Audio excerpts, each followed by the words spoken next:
আসসালামু আলাইকুম। ঈদ মোবারক। বিনোদন বাংলায় আপনাদের সবাইকে অনেক অনেক শুভেচ্ছা।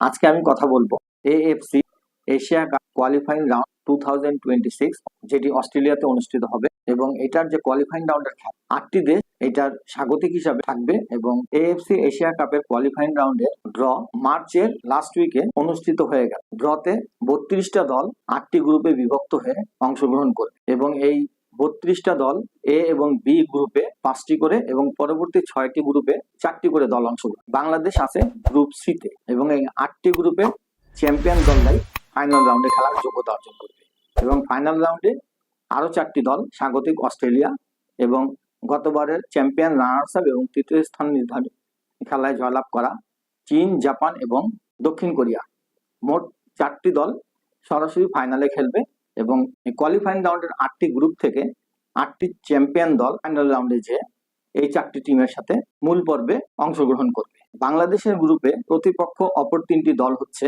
মায়ানমার, বাহরাইন এবং তুর্কমেনিস্তান। সি গ্রুপে স্বাগতিক হিসাবে থাকতেছে মায়ানমারতে যে কোয়ালিফাইং রাউন্ডের সি গ্রুপের ম্যাচগুলো খেলতে হবে। টুর্নামেন্টটি শুরু হবে 23 জুন থেকে এবং জুলাইয়ের 5 তারিখে টুর্নামেন্টটি শেষ হবে। যদিও 23 জুন থেকে টুর্নামেন্টটা শুরু হবে, তবে বাংলাদেশের প্রথম ম্যাচ 29 জুন এবং বাংলাদেশ তাদের প্রথম ম্যাচ 29 জুন বাহরাইনের সাথে খেলবে এবং দ্বিতীয় ম্যাচ বাংলাদেশ 2 জুলাই স্বাগতিক মায়ানমার সাথে খেলবে এবং বাংলাদেশ তাদের সর্বশেষ এবং তৃতীয় ম্যাচটি খেলবে তুর্কমেনিস্তানের সাথে 5 জুলাই। এখন কথা হচ্ছে যে বাংলাদেশ দল কোয়ালিফাইং রাউন্ডটা খেলবে, তো বাংলাদেশ দলের যে নারী ফুটবলাররা আছেন সেই নারী ফুটবলাররা বর্তমানে ছুটিতে আছেন।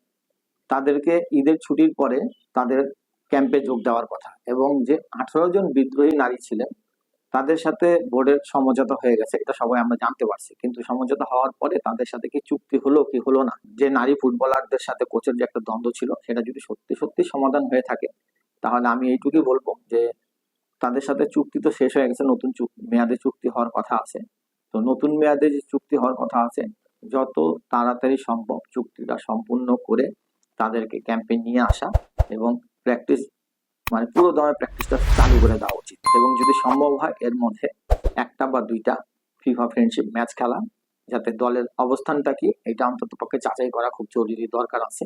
এবং আমরা আশা করি আমাদের যে দল, এই দল আমরা যদি একটু মোটামুটি আমাদের দলটা সুসংগঠিত করতে পারি, আমাদের যে অ্যাবিলিটি আছে প্লেয়ারদের, আমরা মনে হয় মায়ানমারকে বিট করতে পারি। কিন্তু যদি আমরা আমাদের যে চলমান যে সমস্যাটা আছে নারী ফুটবলের, এই সমস্যাটা যদি আমরা সমাধান না করি এবং এই অবস্থাতেই যদি টিমকে নিয়ে যাওয়ার চেষ্টা করি তাহলে আমার মনে হয় যে আমরা কোয়ালিফাই করতে পারবো, কোয়ালিফাইং করা উচিত। যদি দলীয় কোনো ক্রন্দল না হয় তাহলে আমার মনে হয় আমরা কোয়ালিফাইং করে যাব, কারণ আমাদের মেয়েদের সেই অ্যাবিলিটিটা আছে এবং আমাদের কোচ যথেষ্ট বিচক্ষণ কোচ। তো আশা করি ইনশাল্লাহ আমরা কোয়ালিফাই করব। তো সবাই ভালো থাকবেন। আজকের মতো আপনাদের সবার কাছ থেকে বিদায় নিচ্ছি। আসসালামু আলাইকুম ওয়া রাহমাতুল্লাহ।